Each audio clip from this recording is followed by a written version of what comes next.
Thanks for staying, everybody, or those that have stayed. I'll make the assumption you've stayed for this slot and not the open data slot, but I suspect I may be wrong. I think I've got about 5 minutes now, haven't I, Jeff? So I'm going to really cut this down.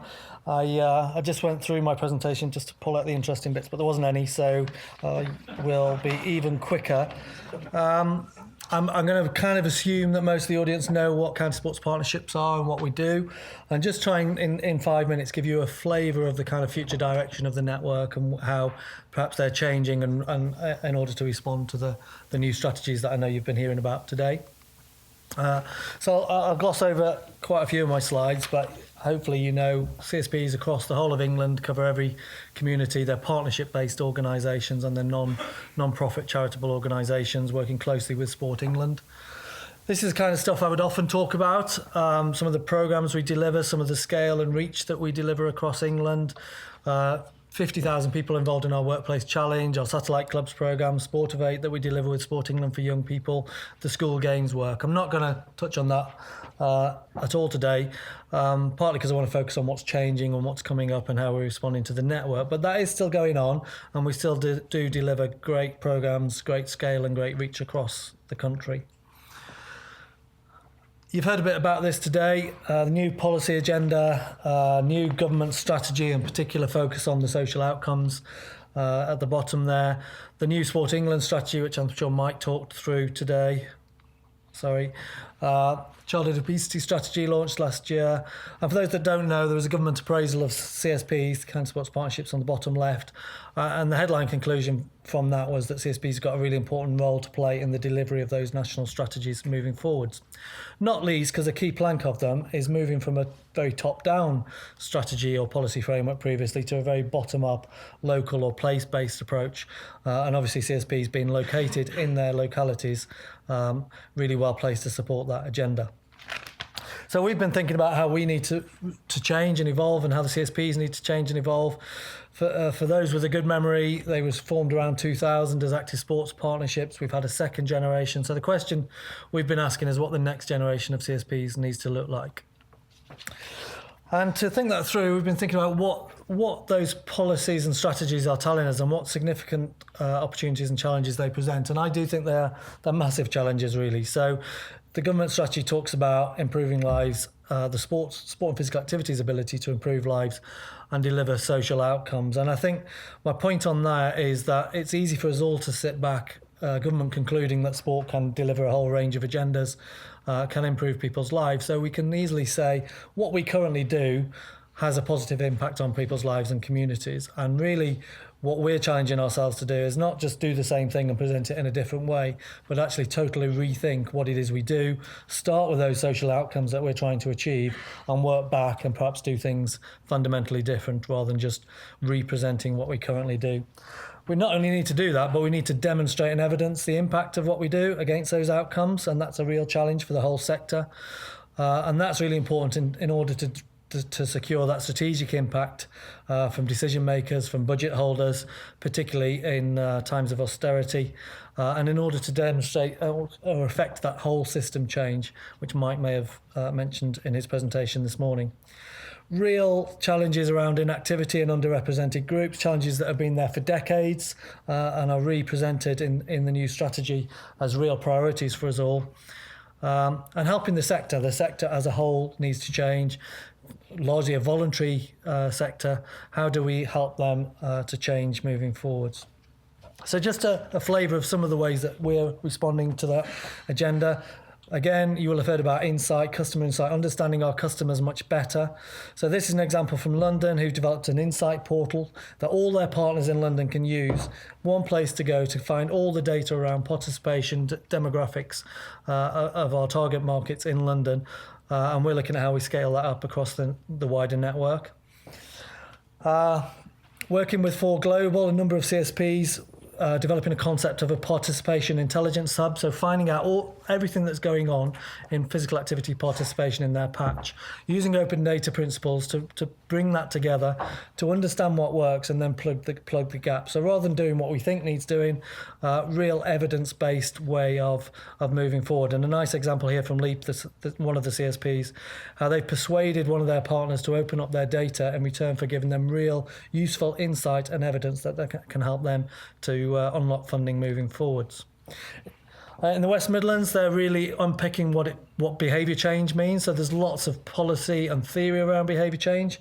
How do you bring that to action? How do you help our local delivery partners understand behaviour change? How do you move from policy into action? And some real interesting work going on there. And hopefully off the back of that, we'll develop some tools and resources that we can share again with the wider sector. In Shropshire, they're helping the sector to become commissioning ready, as they're describing it, so be able to demonstrate an evidence impact. And again, working with a company called 4Global, built a really nice tool that is very simple, that local providers can work through to think about their planning and their execution and demonstrate the impact of what they're doing. This is a quick example of the results of that, moving from what they might previously have talked about in very general terms about leadership skills to really being able to define the attributes of their programme and how that can be attributed to the outcomes that they're trying to deliver, and how their programme can contribute to wider outcomes in their area. Obviously, that's what commissioners need to hear and understand in order to unlock funding and resources. And then finally, in Cambridge and Cumbria, we're really delving deeper into what it means to be customer-centric. The government strategy talks a lot about the sector becoming much more customer-centric.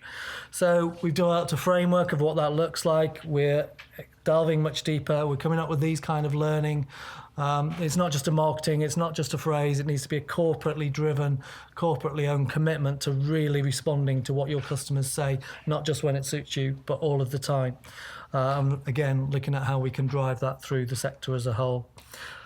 And finally, we've got devolved structures coming across the network, and we need to influence at the top level, top tables in public health, with crime and commissioners, with local government.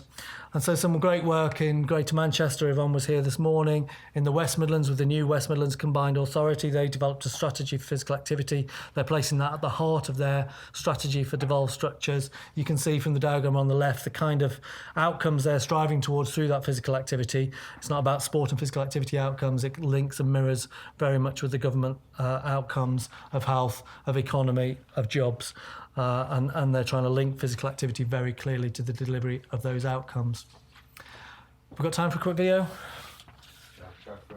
Maybe cut it off after about 2 minutes when we've got the gist of the video. Part of it, for me, it could offer kids an opportunity to go out more, to engage with the community. If not engage, try it out. But as long as they know on a Tuesday night we've got a spot of it going on, they're at home, they're thinking, I don't know what to do today, I'm bored. They might come down one day, they might like it, they might not like it, but as long as they know there's something on there they can do, it's a bonus for the community, really. As part of it has enabled us to actually bring in people that we didn't think we could get.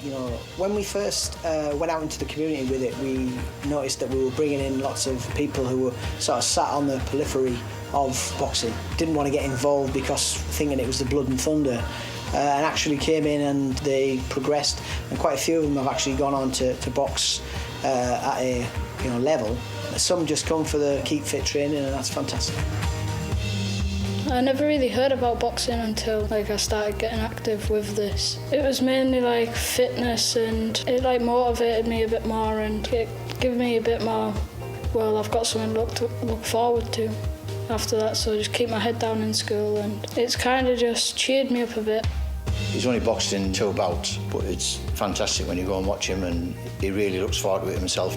He was a bit disruptive in his class at school and stuff like that. It's done him a lot of good coming here. He's got on well with the lads, and they're well looked after, you know what I mean? And he's come on a lot better at school since he's came here. Frankie told my brother one day, try this Tuesday night spot of it out, you might like it. Came down one day, I enjoyed it a lot. I was tired straight away. I was like, oh wow, it's the most I've ever worked out in my life. From then on I carried on, once a week, twice a week, and I started competing. won quite a few bouts. The way it benefited me in the long run, I became more of a confident character, became more happy in myself, I became more outgoing, made a lot more friends with it, so I had more things to do after boxing. I was able to socialise a lot more. If we were doing the government's cost-benefit analysis, these kids not going into prison, not committing antisocial behaviour, what's the knock-on effect of that? People being able to come out and enjoy a community venue without thinking that somebody's going to shot a brick at them or shout at them. You know, that's what we want to do, and that's what Sport of 8 means to me, and that's what boxing means to me especially. The guys who didn't know that they wanted to box until they actually came in the gym. They liked it, they like the laughs and the fun that you have, and actually they like what it feels like when you're getting fit.